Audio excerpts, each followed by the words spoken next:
Am I the a-hole for suing my ex's children?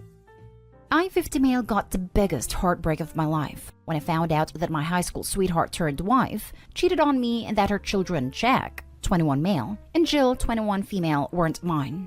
They were 2 years old at the time, but I couldn't handle it, so I left.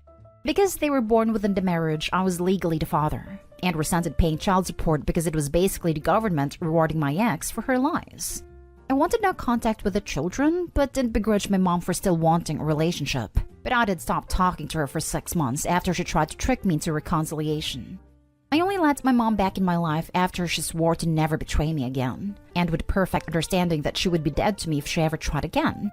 Later on, I moved on and found a woman who was willing to accept me in spite of my baggage, and we had a wonderful marriage.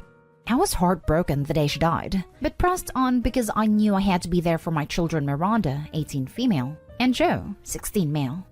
I started a business and did fairly well for myself. I never talked about my ex-wife or her kids, so I developed this reputation of being a doting father and successful man. I never bragged about it, but rather it was something that was pushed onto me that I tried to downplay. After my ex's kids turned 18, I double-checked with my lawyers and they said that I was in the clear, didn't have to pay for any support. Jack and Jill reached out to me, wanting contact and requesting financial assistance as they had plans for college.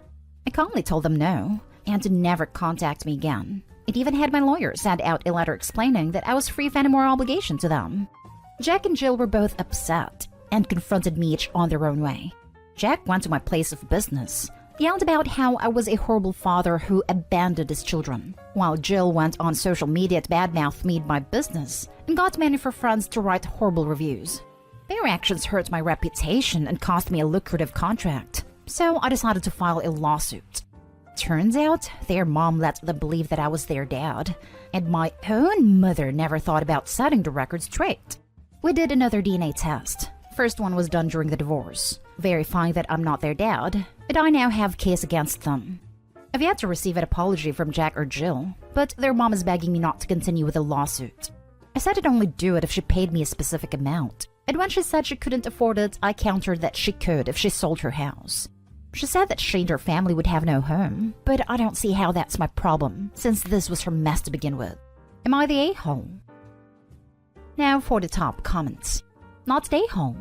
Your ex-wife and mother's lies ruined your business and costed you money. I feel sorry for Jack and Jill, but I question their character, since their response to being told no was to try to destroy your life. Agree. Opie paid child support for children who weren't his own for 18 years.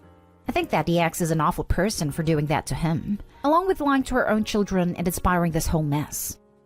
This is the wildest part in my eyes. DNA tests prove they are not your children, and you were still legally obligated to support them for 18 years? If any lawyers see this, can you please confirm that this can actually happen? Not the a-hole. You paid a child support all the years because you had to, and they thank you by ruining everything you've built up. Sue the hell out of the children, and teach them they don't get to expect money from someone just because they believe it's their dad. I second this. They could have asked why. Instead, they went nuclear on you.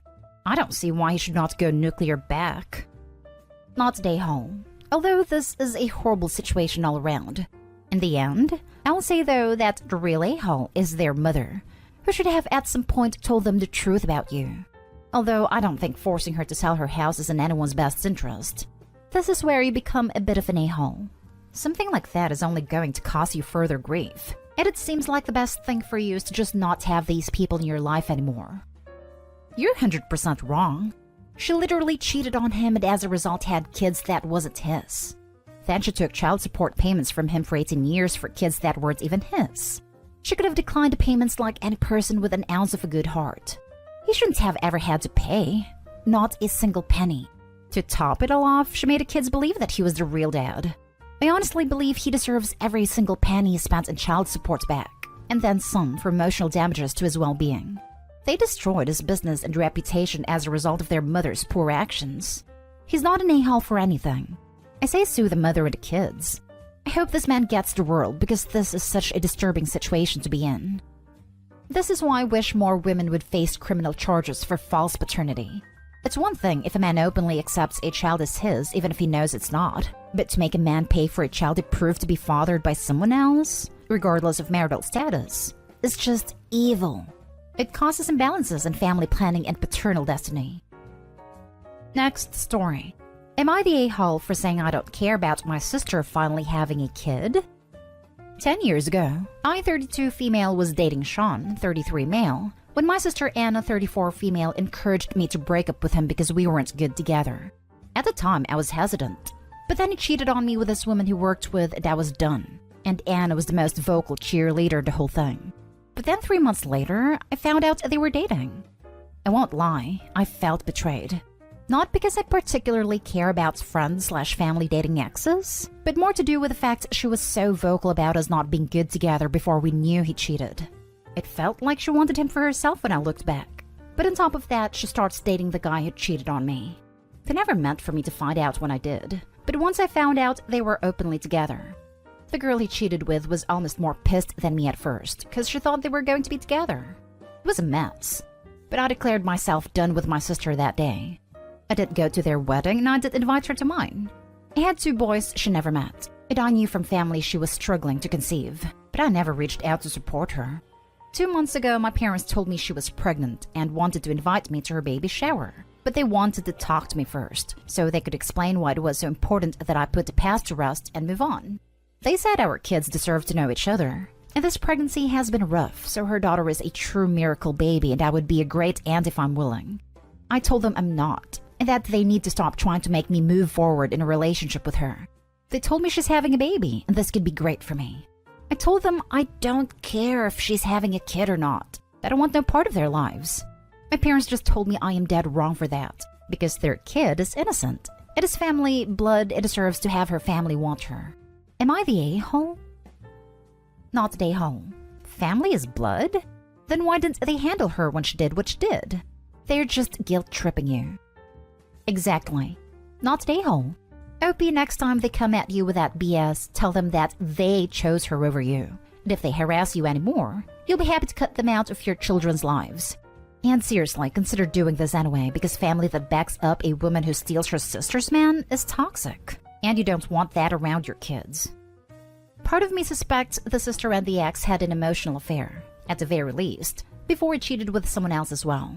Or that they planned it so that they would have an excuse of, but we weren't together when you two were. Not today, home.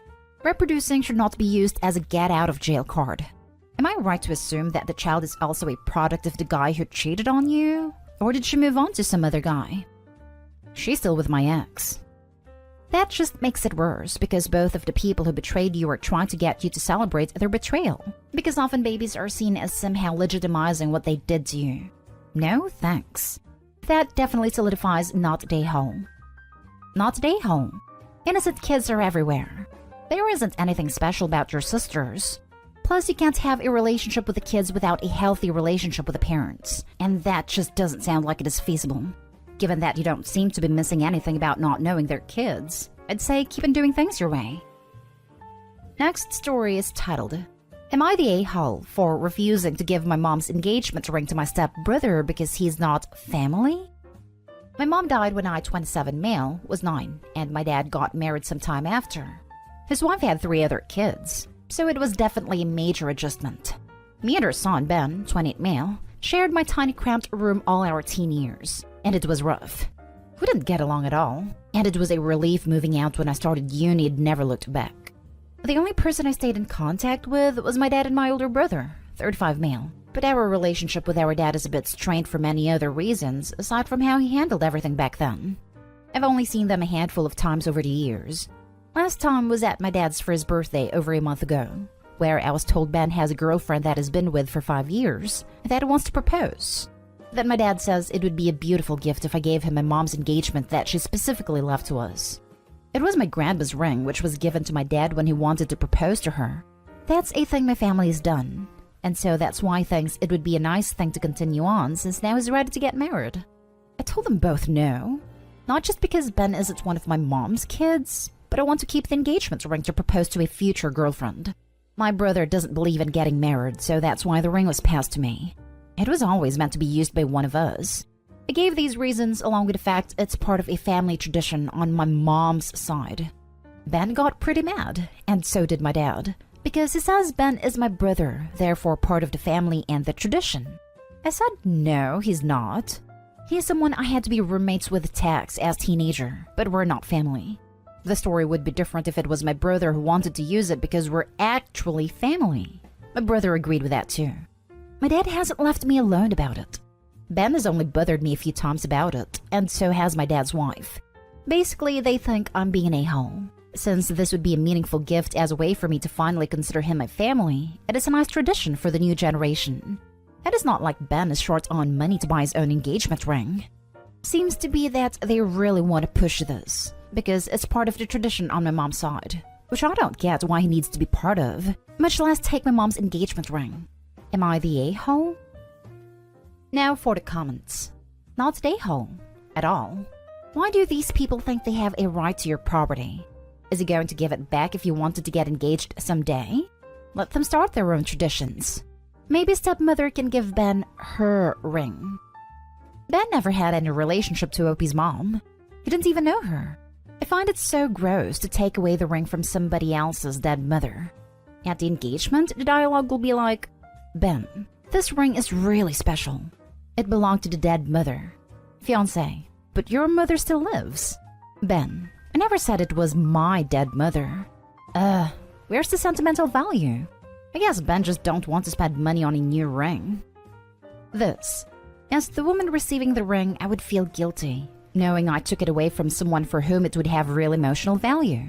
It's creepy to receive the ring of a dead woman who never wanted me to have it, but who intended it for the wife of her son. Creepy, cheap, entitled. Not a home. Put that ring under lock and key. I don't trust them. Clear not a home. You said it yourself. The ring was meant for either you or your brother to use. Your mom's intentions were clear. Even if you didn't plan on getting married, it's a keepsake that was gifted to you by your mom, a woman your stepbrother never knew as a parent. It's cruel of your dad to be pushing this when he knows you were planning on using it. They don't have the right to demand to be included in family tradition when it means taking something so meaningful away from you. It's your ring to propose with. Not today, Hall. This has nothing to do with your stepbrother or, frankly, your father. The ring was left to you and your brother by your mother, who I assume never even met your stepbrother. So, apart from anything else, if you gave it away, you wouldn't be following her last wishes. It's very weird how the rest of your family seem to think they can co-opt another family's traditions and possessions simply because your stepmother married your father, who wasn't even part of the family with the tradition until he married into it. Very strange. And honestly, I'd want nothing to do with any of them. Personally, I would sit your father down, or write him a letter, and reiterate everything you've said previously, but stress that you will not be changing your mind on this. And if he continues to push this, then he will damage your relationship further. If he continues to harass you, then it might be the time for a period of no contact. It's mostly my dad and Ben, my dad's wife a couple times. But yeah, I don't get it either. It's a beautiful ring, that's for sure, but I can't see why he can't buy one of his own. They seem to care that it's a family heirloom and he's family. Now for the last story. Am I the a-hole for kicking my sister out of my house and exposing her to the whole family? My 26 female, sister 35 female, lost her home due to her husband's gambling. They practically lost everything and were forced to eviction. Our parents had always preferred my sister way more, as she's a perfect child. Perfect husband, perfect house, perfect career. She's a doctor, and thus she came to me for help. She cried and begged to please let her stay here with me, and not to tell anything to our parents until she was divorced. I did, because I know how mean they can be.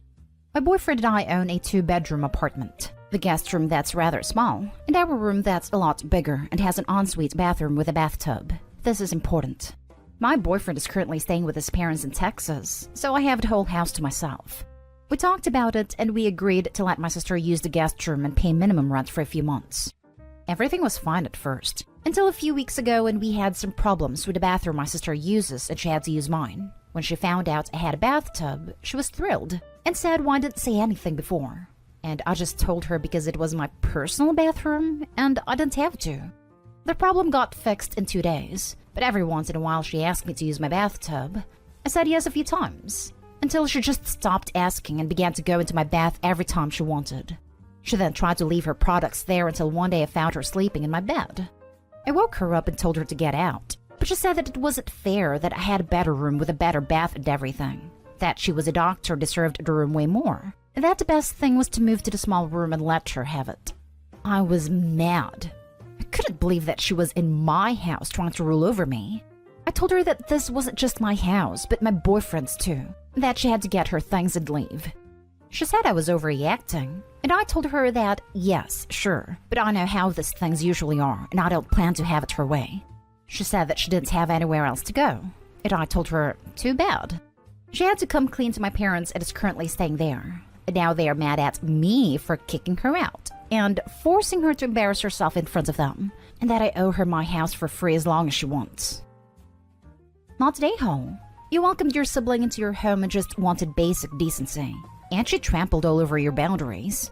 She deserves what she gets, to be honest. Of course they are mad at you. You're the scapegoat, and she's the golden child.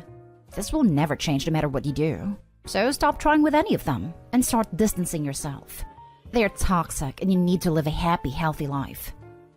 A 35-year-old doctor can afford to stay on her own. What an entitled person. Perhaps not. Her ex probably damaged her credit beyond belief. Doesn't excuse one single ounce of her behavior towards Opie, though. Not today, Ho, and laughing out loud at your sister. Did she really say I deserved a better room because I'm a doctor and you're not? Or words to that effect? That's one for the Guinness World Records of entitlement.